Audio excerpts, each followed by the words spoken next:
Hello and welcome to the very first episode of the United Rugby Champs podcast. My name is Darren and I am joined by my fellow hosts. We have got Kirby from South Africa and Dara from Ireland. Good evening, gents. How are we? All good on my side. A bit cold and wet here in Cape Town right now, but it's all good. I'm all good as well. It's always raining in Limerick, so absolutely nothing different to usual, but I'm doing all right myself. That's good. So then, I am a Osprey supporter, and if you are watching this on YouTube, you can see that Dara is a massive Munster fan. He's covered in red. So, Dara, how long have you been a Munster fan for? Well, I went to my first Munster game when I was three back in 2011, so I've been a Munster fan and a season ticket holder ever since then. And what about yourself, Kirby? How long have you been there? I can't Ah, remember. she's yeah, I'm just trying to think. My first game was Stormers versus Brumbies when it was still Super 12 back in the day. So that's quite some good time ago. And with the likes of Guthrie Steenkamp, Robbie Fleck, Jean de Villiers, Brayton Paulser, Percy Montgomery. So yeah, it's probably about 12 or so when I first started actually really enjoying the game. So tonight's episode, this is going to be a United Rugby Championship podcast, but for the next couple of weeks, we're going to be talking all things Rugby Championship. So then, who we're going to start tonight with? Who do we reckon is going to come out on top in the first opening weekend? We got Australia, South Africa, and then New Zealand against Argentina. So, who do you think is going to come out in the Australia South Africa games, gents? The way it's going, I'm going to be honest with the likes of Sacha right now being very exciting, the way he's playing. I think it's going to be a new game that Joe Smith's not going to expect from the South Africans. So I'm definitely going to go South Africans, though I am going to go it's quite close because I know the Aussies do like to try and show up the Saffers there, especially with half the stadium going to be wearing green and gold for the Springboks. So I'm going to go by 7 with the Springboks this weekend.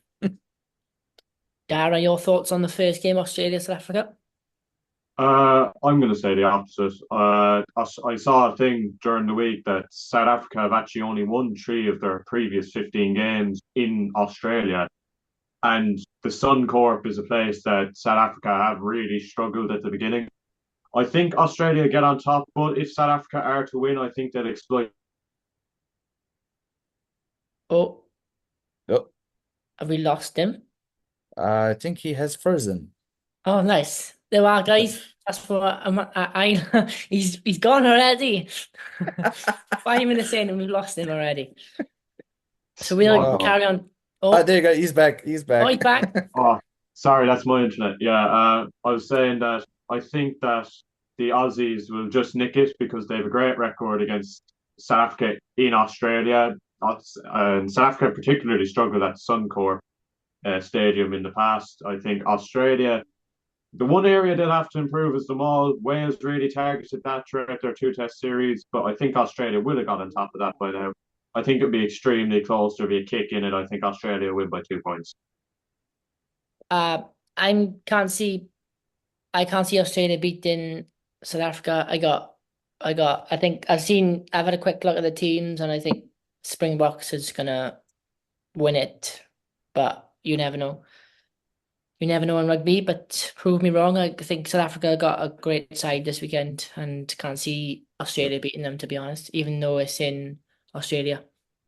But I mean, like Darren and myself are having a conversation before you joined in just before, about the whole Super Rugby setup right now. The fact that since South Africa has left and joined the URC, like the the development of the game in Australasia and all that has been different. I know guys like Mertens and I think it was Dag as well have said they have now actually seen the effects of South Africa being pulled out.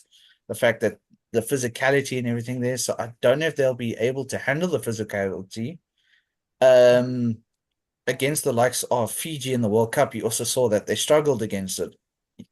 With the incoming tour that they had against Wales, can you really say that there was anything to show from Wales on that? Not for Wales, for Australia on that side, because of the current issues that Wales is having behind the scenes and the fact that they've lost.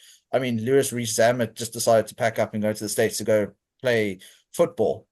I mean, like something's really happening there that we don't know. Yeah, Yeah. let's not get me started on that because I'll be here all night. Oh my God, don't get me started. It's just Yeah, well, I think the thing that will put Australia over the line is if you remember back in the last Rugby Championship, the Box put out a B team against Australia at Loftus Beresford and absolutely whacked them, beat them by about 35 points. I think We there's played them going to be a twice bit of over hurt there over last that. year. Yeah, there's going to be a bit of hurt over that. Surely, naturally, as a human being, you're going to feel hurt if someone's B team have been able to smack you out the gate. And Australia need this.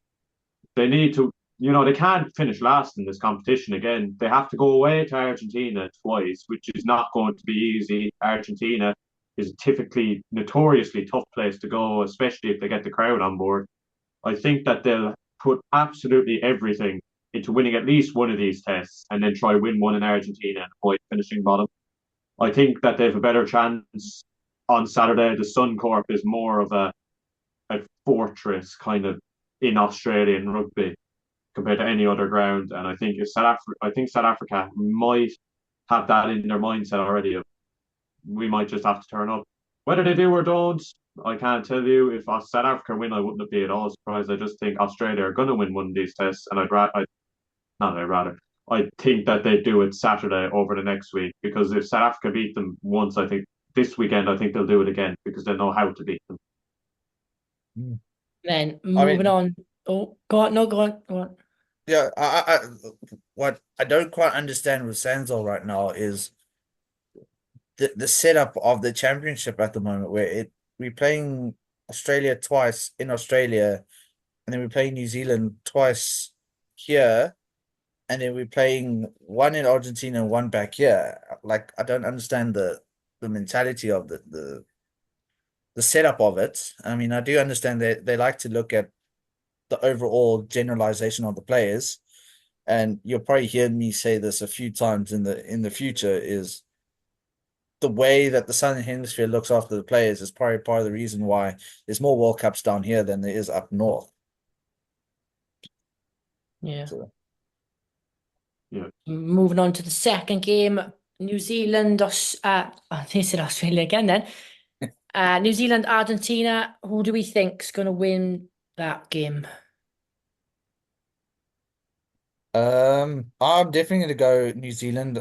New Zealand at home right now, especially under Razor. Razor's a hardcore coach. He likes to get the best out of his team and everything like that.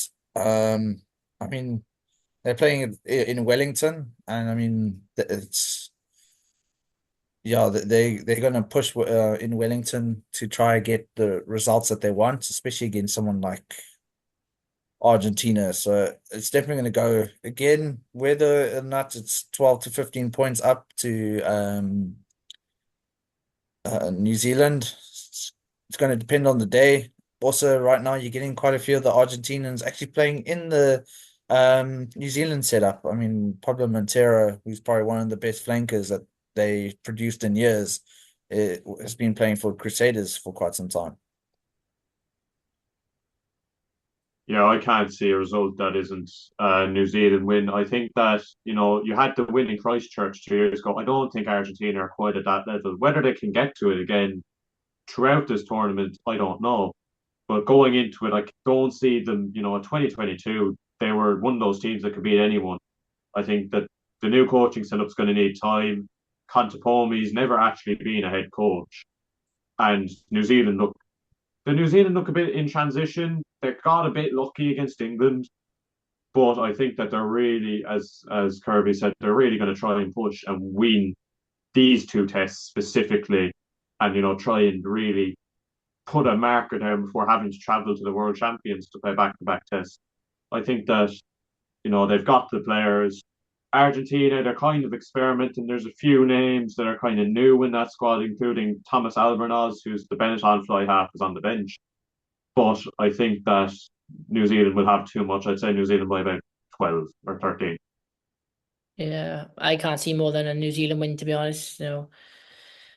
If I was born and raised in New Zealand, I would be playing rugby all the time. I think I'd love to be born New Zealand, to be honest. But yeah. I mean, you look at the setup of the schools and everything there, it's insane. But I mean, it's pretty much the same here in South Africa with certain schools. If you go to a certain school, you know that person's a rugby player through and through.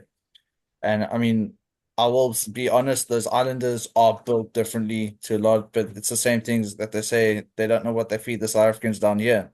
I mean, what's his name? Tog Furlong says he likes potatoes. I mean, Osteranchi is probably one of the best props in the world. Used to play rugby at school, go home, and then load a truck full of potatoes to go to the market afterwards. Yeah, I think it's kind of similar in Argentina. In Argentina, their forwards are hard nosed. A lot of them have come from difficult upbringings, and they're just tough. They love the physical stuff. Contepomi himself said in an interview to an Irish newspaper once that winning a scrum in Argentina is almost as good as a try. Fans go absolutely nuts if you win a scrum penalty off your ball or off the opposition's ball. So that's where Argentina have done so well in the past 20 years, is that their forwards are all like Pablo Matera and Thomas Gaggio and Julian Montoya are three nearly of the best in their positions in the world, those type players. Yeah, I mean, like, being a South African and everything like that, I still rate the South African scrum over anything. And I mean, that is something that has become such a danger for teams to actually watch.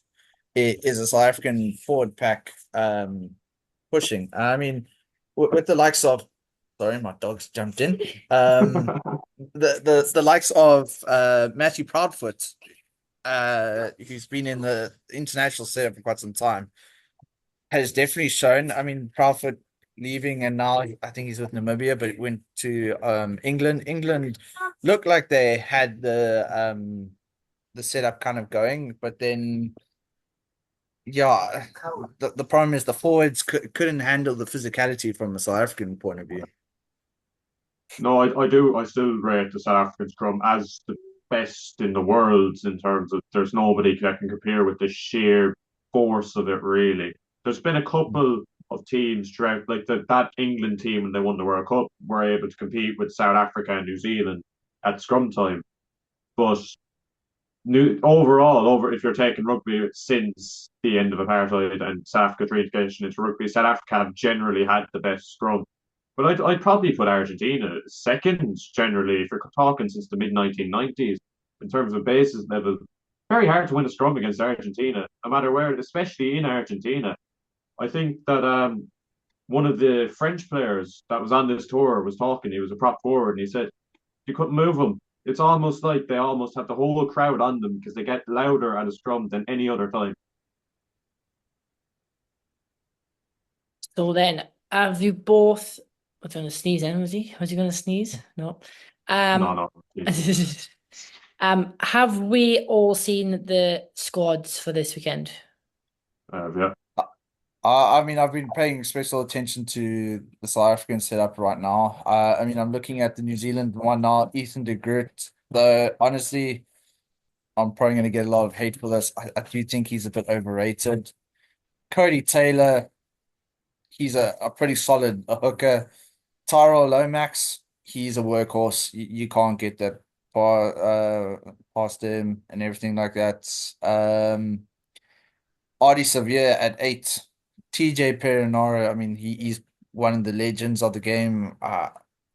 Of course, I know there's that whole discussion whether Anton DuPont's the GOAT at the moment. Damian McKenzie at 10. Mark Talia, Geordie Barrett, Anton Leonard Brown, Sevu Reese, and Bowden Barrett. Which is actually a bit surprising. I would have actually put Bowden at 10 and Damien 15. And everything like that, to be honest. But this is where I love to have this discussion with people is they have this talk about place kickers and everything like this, and everybody likes to rage on Marnie Libok.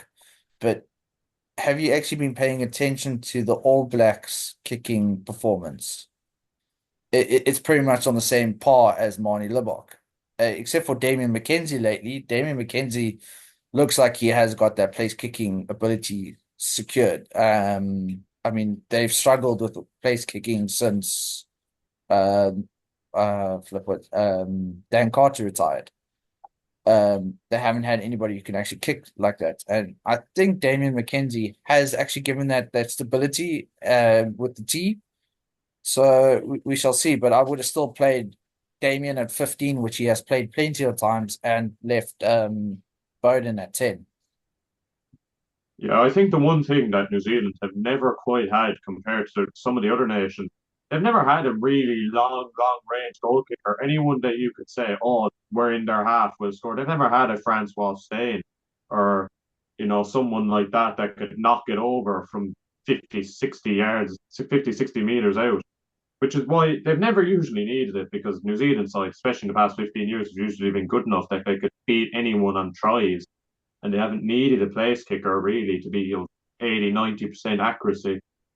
But over the last couple of years, they've struggled because all of a sudden teams can score the same amount of tries as them, but they don't have that kicker. They kind of do need McKenzie. Jordy Barrett has become pretty decent with the kicking as well, as we saw at times in the World Cup.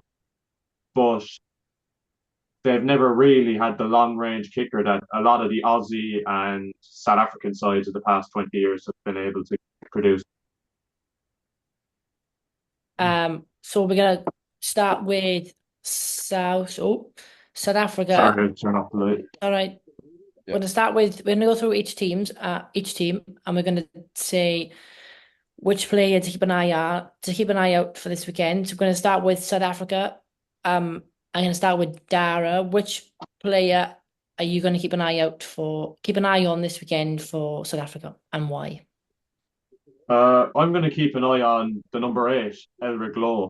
I've been really impressed with Elric Lowe this season. I thought he played phenomenal in a lot of key games for the Bulls, especially that semi-final against Leinster at Loftus. He was incredible against, a really strong Leinster back row. So I think that he can now give himself a really good shot at playing at that number 8. Obviously, Evan Roos is out for the rest of the year. He's kind of been in and out of form. Cameron Hanekom, his teammate, is coming up. And you're looking at the Jasper Visa is kind of dodgy with suspensions and stuff like that. I think it's a real chance for him to cement himself as a starter for the Box. I think that he could really show what he has on the international stage this weekend. I'll be keeping an eye out on him for sure. Kirby, yourself, are we gonna keep an eye on for South Africa? You're South Africa. Yeah. I'm definitely going to keep an eye on Sasha with the starts. I was a bit surprised with that selection. Not in anything regarding his abilities or anything like that. Just more the fact that he's more versatile in position, which is something South Africa has done since 2019 World Cup with Francois Steyn. They've always had him where he could come in center, full back, fly half, which is the same thing with Damien Willemse out now with the finger injury, which he should be coming back within the next week or two.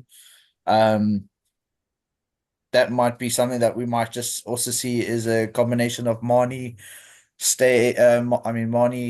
Feinberg and Willemse, which would be dangerous.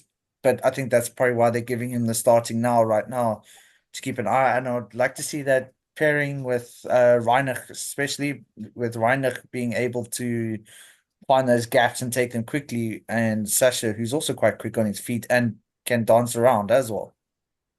Yeah. I'm actually going to keep an eye on 2. Obviously, South Africa, I've got a new halfback in there, the 9 and 10, Cobus and Sasha. So that's going to be quite interesting to see how their partnership goes this weekend and then going forward in the tournament. But one player who I love, he's so fast, is Chesson Colby. I love him. He's so when he goes running, you're not catching him. I just when he's in the when I see him before, like when he's gone, he's gone. There's no catching him. Like I just loved Kobe. Like I wish he was Welsh sometimes, but hey ho. Have we seen the team Argentina have put out? Yeah, I'd say that's all right. Yeah, I mean, they're going with the good old bit of a change up with Thomas Gallo, Reyes, and Bello, which is kind of almost like a newish front row for them when you look at it from the past. You got someone like Marcus Kremer as well on this side who, like, in France right now, that guy is. I'm surprised there isn't more broken bones and bone replacements happening right there at the moment. And then you got Pablo Montero as well, who like he his knowledge of the New Zealand setup right now, and also the fact that he has actually been coached by Razor as well, might actually play a role a little bit in it, with almost like understanding the mindsets of Scott Robertson, uh, how he will go into this game with his team. Dara, have you seen the Yeah, Argentina I squad? have. I just have it up there. I'm going to look out for a fella who I was really impressed with in the Heineken Cup final, Santiago Chacabarez. Came on early, was phenomenal against Leinster, set up the try for Mateus Labelle.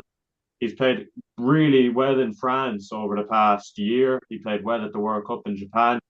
I think he's versatile. He's fairly young. He's hard nosed. He's a really good centre. I think that they'll need that. That New Zealand backline is terrifying prospect. When you look at it, it's got the mix of physicality and pace. I think that Chocobaras will have to shut a lot down, and I think he's more than capable of doing that. So I'll be looking out for him. I think he's a phenomenal player. Yeah. Um, one player who I'm going to keep an eye on, he must be about 50 or 60 now, is he? Is Crevy, and he's still going out, isn't he? He's moving on. Was he Mm. what, 50 or 60 years old now? He made his international debut before I was born. Pretty sure. He made it Still in going strong, like. 2006, I think it was, or 2007. I wasn't even born. Jeez, I was learning how to drive then. Oh, jeez. Crazy that he's. Oh. I think he's gonna one day just pass out on a rugby field and happy at him. But But yeah, the scary thing is he's not the first one to reset age for them and still be playing. I mean, I yeah, can't remember who it was before that, for before him as well. And I mean, uh, the Italian legend Gastro Giovanni as well just kept on going until yeah. I'm Going, yeah. surprised he's not dead, considering how the game had changed in his time, and still managed to scrum against some of the best players that ever came across. Yeah. And Crevy is still I playing at a high level. He was playing for Sale last season in the Premiership. yeah. Mhm. Team New Zealand. Who are we gonna keep an eye on then, gents? Who's the one standout player you're gonna keep an eye on for New Zealand? Oh, Trying to think there's so many. yeah. There's so I many. mean, I know there's They been have a Will lot of. Jordan on the bench, for God's sake. Yeah, but I think Will Jordan on the bench is kind of that whole South African mentality of a utility player, because he's a wing and a fullback. So Same as Ioane. Ioane on the bench. But yeah, so I mean they could be taking off Mackenzie, pushing Barrett up and then putting him at 15 or something along those lines. So I think that's the mindset with putting Jordan on the bench. I do think Jordan is probably so dangerous, to be honest. oh, yeah. When he's got the ball, if you're not stopping him, he's I mean he's worse than a drug addict looking for the next coke line. Um, he's going for that line so hard it's not even funny. Yeah, sure. The two Um, tries he scored against Ireland in the quarter final of the World Cup were ridiculous. Were yeah, just but ridiculous. that's the thing is you just give him that slight crack and he's through. Yeah, he's Uh, probably is he the best winger in the world? He's up there, anyways. I mean, Just I'll put him up between there, especially with the back line. I think I put him in my fantasy team as well, because I'm like, geez, you can't not have a player like that in your team. yeah, he could But do I mean, nothing for an entire game and score two tries at the end of it to win it. It's like player yeah, he is. uh, the thing is, they got some good experience and stuff like this. Mark Tillier, he's also quite fast, but the problem is he's fast in a straight line. If you look at the final, South Africa controlled him. I don't know if it's because Yeah. he felt too bad playing against his heritage, because apparently he has got South African heritage in there as well. Geordie Barrett, I think he's a bit hot-headed and he can give away silly Yeah. not tries, but penalties at time and everything like that. Anton Lennon Brown will probably be the one that I keep an eye on, because he's someone that's going to have to control that back line, even though he's the outside center. He's going to have to control the guys with the hot heads, Yeah. and get them to Sever Reese kind of back into the system again. He's like on off, depending on how he feels. But yeah, I'm gonna go with Anton Leonard Brown to keep an eye on, see how he controls the back guys and everything like that.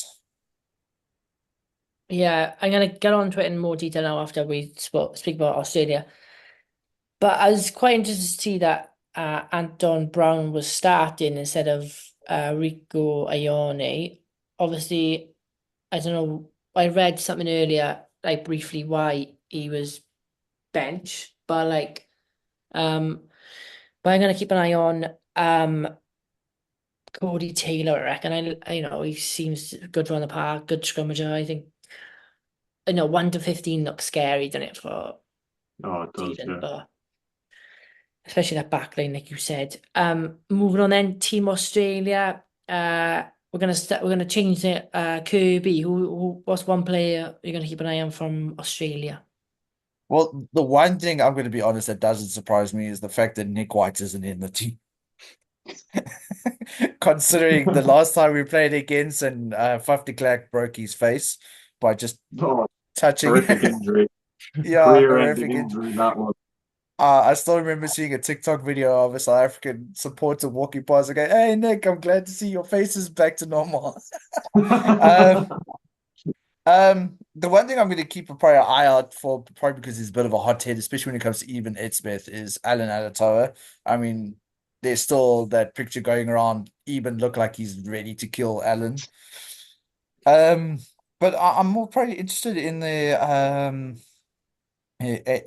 lock combination right now, because that again is also kind of a new experiment for them, and everything like that. And I don't know, like, since they've dropped Hooper, I don't think their forwards have had that leadership that they've needed currently. So yeah, I like to see what the lock combinations do. But yeah, just looking at the team now, James Slipper on the bench.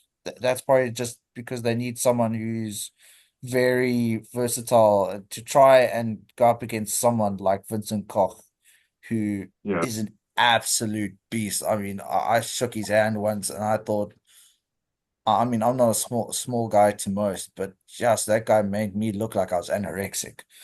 Um, yeah, I mean, that guy's like a freaking tree trunk on steroids, bro. Like, Yeah, sure. See what he done to Keane Healy in the two-test series. That was ridiculous. He done a job on him the second he came on. yeah. So I mean, yeah. I mean, I can understand some of the decisions that they made with this. Tate McDermott has also been, like, the games I've watched him with the Reds and everything. He has been quite a exciting scrum major, scrum half. Sorry, I meant, and I'm actually surprised he's on the bench. To be honest, he's probably the Yeah, best for me in Australia for number 9. yeah, he's very, very lightning quick. Mm. But if I was to pick one player to look out for in that Aussie forward pack, especially, I'd pick Fraser McRoy, who I think has been one of the few forwards who's been consistent for Australia. Whenever he's played, he seemingly does a good job for them. Especially in that two-test series against Wales, he's fairly quick. He's got some good hands on him, and he'll have a job coming up against that South African back row, which is just it's scary to see that they can keep just bringing on these back rowers, and they're incredible. But I think that if Australia are to win, they're going to have him to do a job on a couple of those South African back rowers, and or to let him loose and play his own game, which he's more than capable of playing to an international standard. Yeah, so the one person I'm gonna keep an eye on is Andrew Carraway. I think he's a good winger. Hopefully he can have a good rugby championship. And yeah, so I'm gonna start with Kirby on this one because something that has come up this week surrounding South Africa. Sia Khaleesi, tell the viewers, for those who haven't heard the news on Sia Khaleesi, his move back to the URC. What's your thoughts? And yeah, just tell everyone your thoughts on Sia Khaleesi and what Razi Rasmuth, or however you say his name, on your Yeah, thoughts back to the Sharks. I mean, as you saw in that thing that I put in our group, in our WhatsApp group, the fact that Rashi said they didn't want him back, but his agents keep nagging. The problem that I'm going to be honest is Rock Nation, the sports agency that Jay-Z runs. It His business partner is the guy who has 51% stake in the Sharks, and you can kind of see all the migration of players going there are all Rock Nation players. And I honestly think Rock Nation is destroying the Sharks because they haven't been able to get that right setup that they've had, and they've chased away the good players. I mean, Vanna Cock this last year was an absolute beast, and I mean, I was sad when he left Province and he went to the Sharks, and now, yeah, he's in Ulster now, and everything like that. So, I mean, that for me is a bit shocking. I think it's also because of they playing the cards because Rashi's thing that he wants to look at rather having a captain from South Africa and not a captain outside of South Africa. Dara, what's your thoughts on the whole Khaleesi thing and Sharks and what Razi had to say? Well, I think it was pretty obvious as soon as Lawrence Delagio said that he was overweight and he was transparent that he was never ever going to stay at Racing after that. I think I do agree in the fact that the Sharks probably do have too many players that are overpaid, probably don't really care too much to play for them. They finished 12th in the URC or 13th. That's ridiculous. That is they've one of the highest wage bills in the URC. I know they won the Challenge Cup, but 12th, 13th, it was ridiculous. I I think do that's get the what only reason why. Sorry, I think that's the only reason why they still in that discussion of being a top tier i- in the URC is because they managed to stay where they can play the European Cup. This because they won the Challenge Cup. But yeah. yeah, But I mean, when you look at it, the Lions who didn't get into the playoffs based on was it wins or something compared to I think it was games won compared to the Ospreys, probably have a tenth of the budget of the Sharks, and they finished 5 or 6 spots higher in the table. I do think that Razzie, well, it's difficult to kind of break down what Razzie said, but at the end of the day, I think Razzie does accept if Khaleesi is desperate to come back to South Africa, he's not going to go, you can't, or I'm going to stop picking you.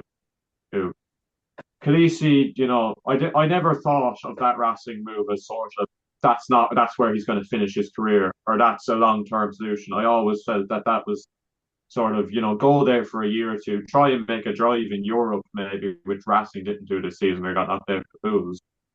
But and then try and return home to South Africa. And if the Sharks are the ones who pay him, you know, the money that he's probably looking for, the Lions probably can't afford it. So that leaves 3 teams. If he's going to go, of course he'd want to go back there. If he wants to return to South Africa, and the only ones who pay his wages are the Sharks, you can't blame him for that, really. Yeah. mm. I got a quote here that Razi said on Khaleesi, move back to Sharks hang on, move back to Sharks in the US. Sia really wants to come back. It's a Sharks decision, and then we have to obviously back it up. So, yes, he's the coach of South Africa, but you know, if like you said, if someone wants a player back, then of his caliber and what he brings to South Africa, then you're not going to say no. But like Kirby said, if you've got someone with 50 odd % stake in something, you're not gonna say no, because then they'll just be just kick something up that's there. Like, so, I mean, the let's say the exodus of players in South Africa on a regular basis is quite huge.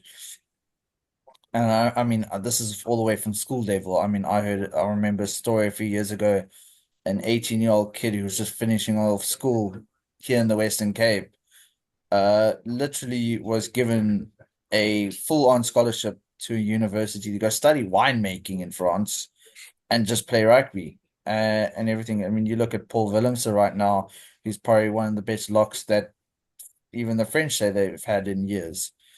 Um, you go look at half of the Scottish team being from South Africa. Only half.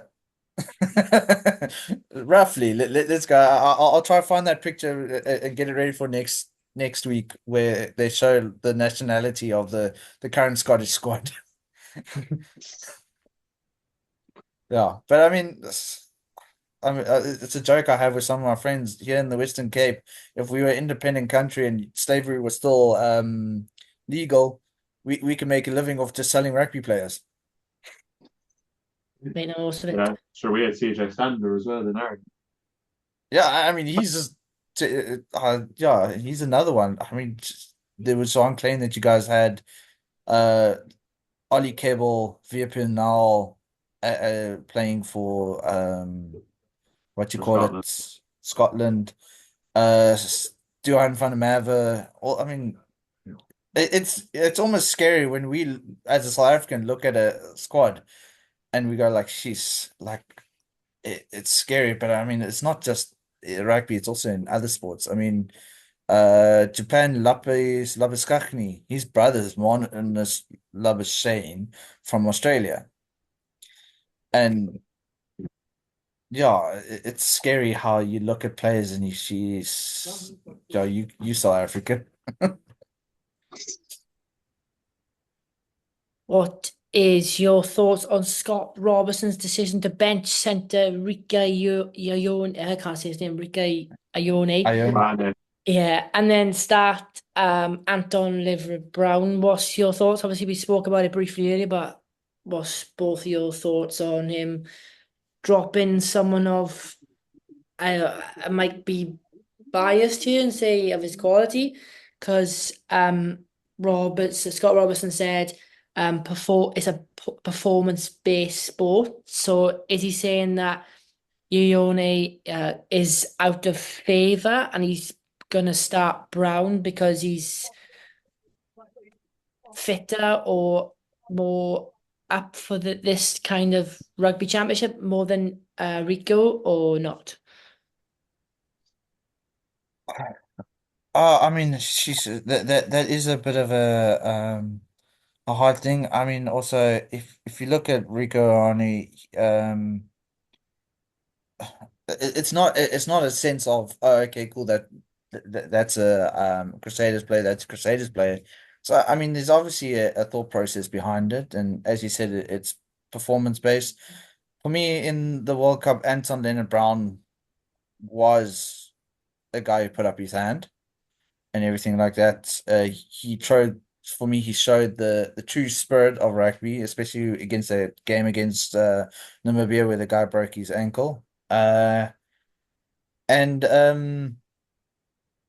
yeah, he's been a workhorse. So there's definitely that thing. But like I said, Anton Leonard Brown is also a lot more of a calmer player, and he's playing against a lot of guys that can get hyped up too quickly. So is it also a base of he needs someone to almost bring that level to a um like calm so the game can flow properly and not get too excited and too hard-headed. yeah, I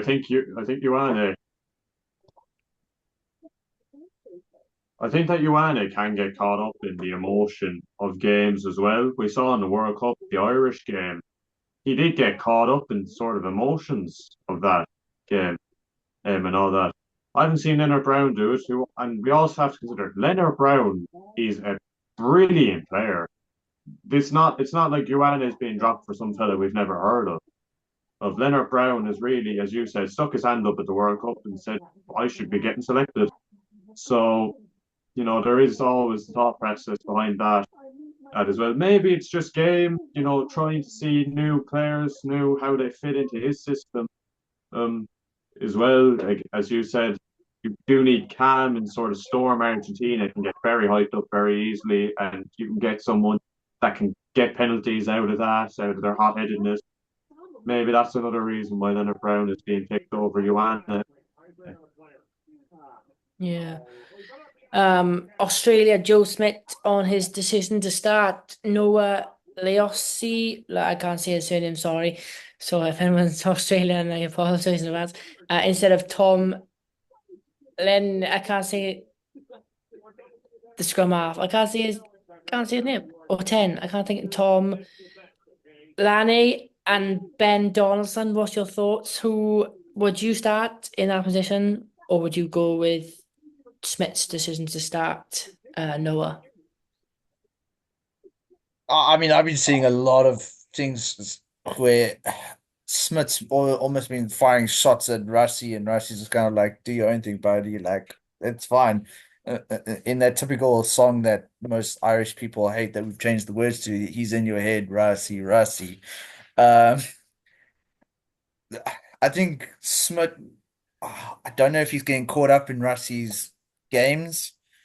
Rusty, there's a point with Rusty that I think it was during the World Cup. We looked at one of the teams, and we like myself and a couple other guys that I work around were looking at going, "What is Rushy thinking?"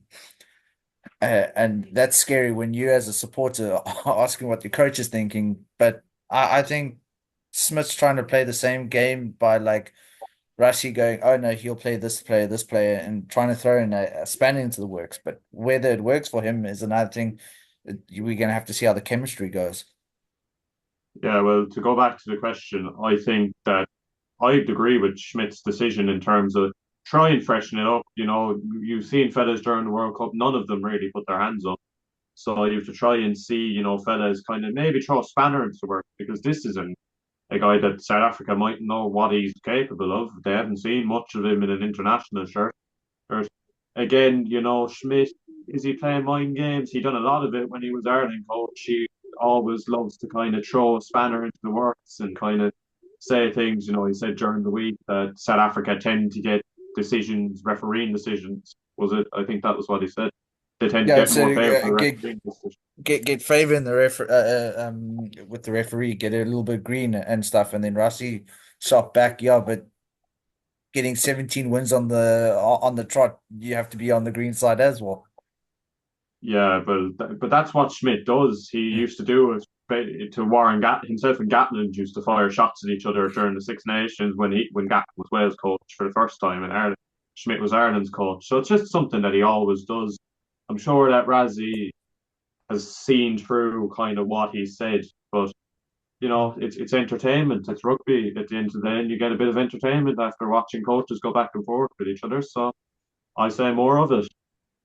So mind games, innit? We know what Razzie's like with playing mind games. I wonder what tricks he's gonna play in this upcoming tournament. Any more green lights or laser beams or something? He's gonna do something and it's gonna shock us all again.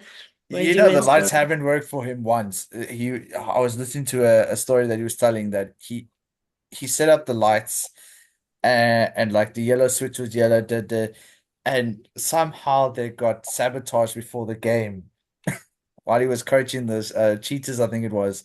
And he would show what was meant to be yellow light, and the green light shone up, and the players on the field were like, "Wait, what?" And Yeah. only at halftime they realized that they'd switched the wires around. Yeah, sure. I remember Andre Pollard was telling a story about Erasmus and said that when he was at the Cheetahs, he used to put line out calls in the opposition dressing room. So the opposition would think, oh, brilliant, we've got the line out calls. And they'd always be the wrong ones. And so during the game, they'd be throwing up the line outs.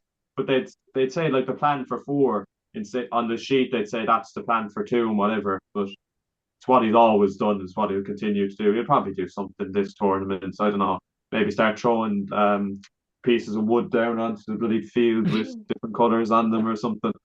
Smoke signal. If the stake's on, it's this. If it's the border force, it's that. Something Yeah, anyway. you'll get different flares getting lit up in the crowd, like something crazy like that. I know. Right, Dan, we're nearly done for the first episode. So I asked my fellow co-hosts what their final league table will look like. So we got New Zealand, South Africa, Australia, Argentina. Darren, what is your final league table for the Rugby Championship? It's a tough one, but I think that third and fourth will be Australia, Argentina, first, second, New Zealand, South Africa, but swapping them around. I've gone for fourth place to be Australia. I know I have them to win this weekend, win one of these tests, but I think the crucial thing is they're really going to struggle in Argentina. I can't. I don't think they'll get a win in Argentina. Maybe they'll prove me wrong, but I don't think so. I think they'll get one win, maybe two. They might sneak a win in Argentina. They might sneak a win over New Zealand at home, but I think that they'll probably end up with one win, and that'll be the end. I think Argentina. So by that case, Argentina will finish third. I think Argentina will win those two tests at home to Australia. Could they cause us a shock? Could they beat South Africa at home? They'll target that game. I think South Africa will win it, but I think that'll be it. And then I've gone for New Zealand second, South Africa first. So I've gone with New Zealand second because it's a kind of a rebuild. It's hard to see they struggled against England, and you're having to go to South Africa. They're having to go up to the high veld. Not an easy thing to do. I can't see them coming out on top. They might win one test, but I don't think they'll be able to do enough to dislodge South Africa. This South Africa, it's a great chance for them to get another piece of silverware on the board. I was about to say a piece of silverware. They already have the World Cup, for God's sake. But it'd be a great chance to get a second piece of silverware on the board and just kind of try and solidify to everyone else, not that they care, that they're the best team in the world.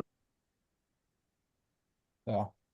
No, I'm definitely gonna go with SA first, but it's always, if it does end up SA first, it's always going to be very close with New Zealand behind. This is in the early 90s where it would be Australia running away with it. It's definitely going to be SA, New Zealand. It all breaks down to how Argentina comes away with points this weekend. If they're going to come away with, even if it's a try bonus points or even a losing bonus points, um, whether or not they end up third. We do know Australia almost looks forward to playing against South Africa because then that's their win that they get before they literally end up at the bottom of the log as they have for the past couple of years.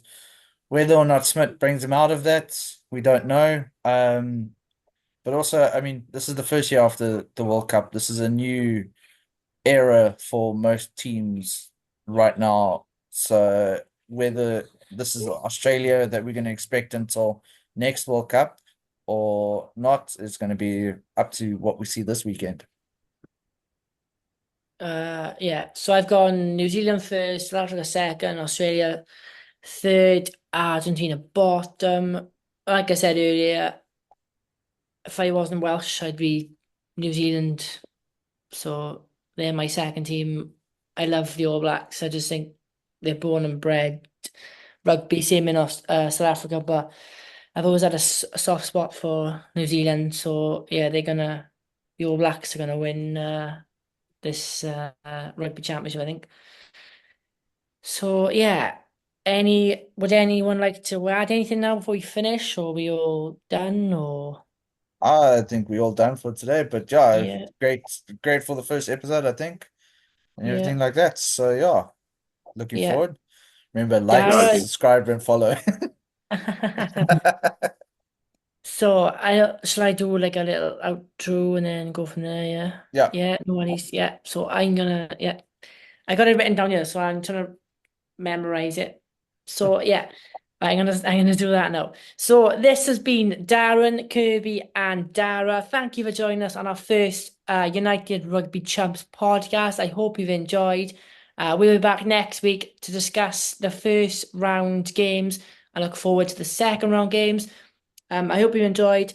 This podcast will be out on Spotify thanks to Kirby.